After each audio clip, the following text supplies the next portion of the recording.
dan simpatisan kumpulan elit Tipikor dan HICW di Indonesia ya, dimanapun saat ini Anda berada ya.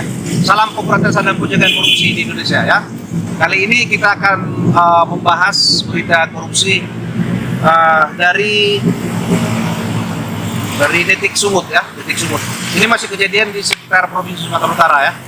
Karena agak menarik ini kasus-kasus korupsi yang ada di Provinsi Sumatera Utara. Kita bahas. Berjudul pemenang tender kasus korupsi APD COVID-19 di Sumut divonis 10 tahun. Ya, oleh Nisar Aldi dari Detik Sumut. Masih berita baru ya. Jumat tanggal 16 Agustus tahun 2024. Medan, pemenang tender pengadaan alat pelindung diri APD COVID-19 yang diduga dikorupsi dan menyeret sejumlah pejabat Dinas Kesehatan Sumut, Robi Mesa, menjalani sidang putusan di Pengadilan Tipikor Medan. Robi divonis 10 tahun penjara dan denda 400 juta. Menyatakan terdakwa Robi Mesa terbukti secara sah dan meyakinkan telah melakukan tindak pidana korupsi yang dilakukan secara bersama-sama sebagaimana dalam dakwaan primer, menjatuhkan pidana penjara terhadap terdakwa Robi Mesa dengan pidana penjara selama 10 tahun dan serta denda sejumlah 400 juta dengan ketentuan apabila denda tersebut tidak dibayar diganti hukuman pidana kurungan selama 3 bulan, kata Majelis Hakim Muhammad Nasir saat pembacaan putusan Jumat 16 Agustus 2024.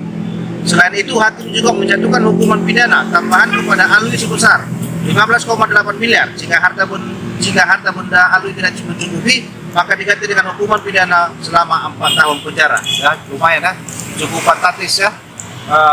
Baik kerugian negaranya, baik para penggantinya, dan ancaman hukuman dan putusan hukumannya ya.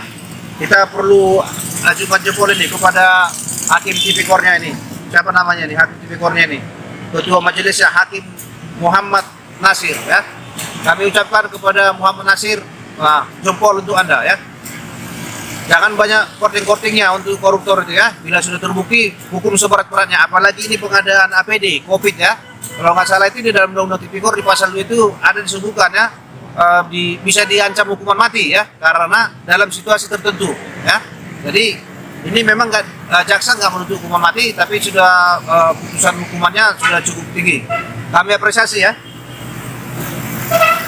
Menjatuhkan pidana tambahan kepada terdakwa untuk membayar uang pengganti sejumlah 15 miliar lebih dengan ketentuan jika denda itu tidak dibayar uang pengganti dalam 1 bulan sesudah putusan ini berkekuatan hukum tetap, maka harta benda dapat disita oleh jaksa untuk dilelang untuk memberi uang pengganti. Dalam hal ini apabila terdakwa tidak mempunyai harta benda yang mencukupi untuk membayar uang pengganti, maka harus ganti hukuman pidana selama 5 tahun ucapnya. Nah, jadi cukup berat.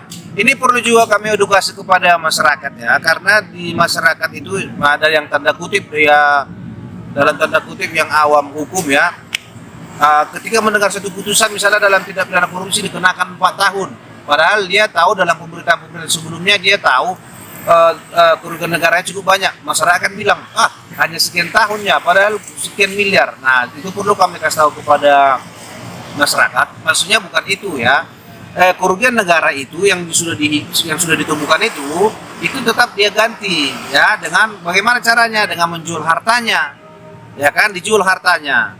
Nah, kalau hartanya nggak mencukupi ya dia dikurung badan lagi begitu ya.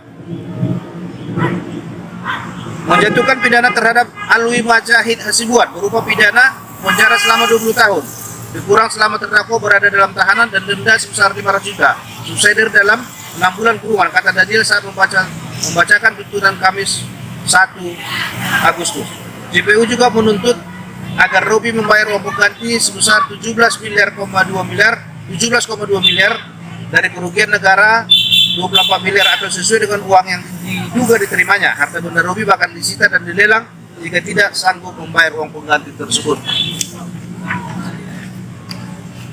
Menghukum terdakwa untuk membayar uang pengganti yang jumlahnya sebanyak-banyaknya sama dengan harta benda yang diperoleh terdakwa sebesar 17 miliar rupiah lebih, dengan ketentuan jika tidak dapat membayar uang pengganti dalam waktu 1 bulan sesudah putusan memperoleh kekuatan hukum tetap, maka harta bendanya dapat disita oleh jaksa dan dilelang untuk uang pengganti tersebut. Apabila terdakwa tidak memiliki harta benda yang cukupi untuk membayar uang pengganti, maka pidana dengan pidana penjara selama 8 tahun untuknya. Nah ini, jadi kami apresiasi ya kepada Pengadilan Tipikor Negeri Medan, kepada hakim, majelis hakimnya, kami apresiasi putusan yang Anda berikan. Salut untuk Anda.